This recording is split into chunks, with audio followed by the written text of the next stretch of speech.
প্রিয়তমা খ্যাতি নায়িকা ইদিকা পাল সুপারস্টার শাকিব খানের বিপরীতে অভিনয় করে ব্যাপক জনপ্রিয়তা অর্জন করেন এই নায়িকা। এই জুটিকে একসঙ্গে দেখতে চান ভক্তরা।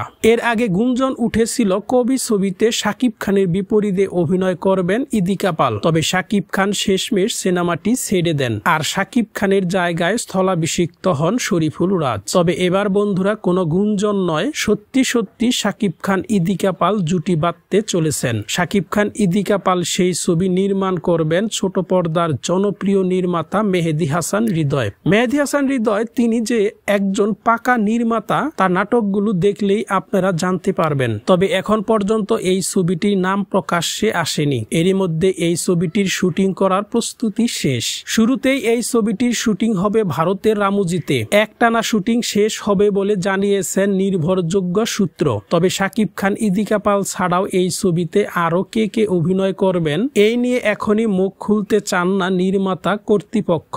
জানা গেছে এ বছরই ছবিটি মুক্তি দিবে।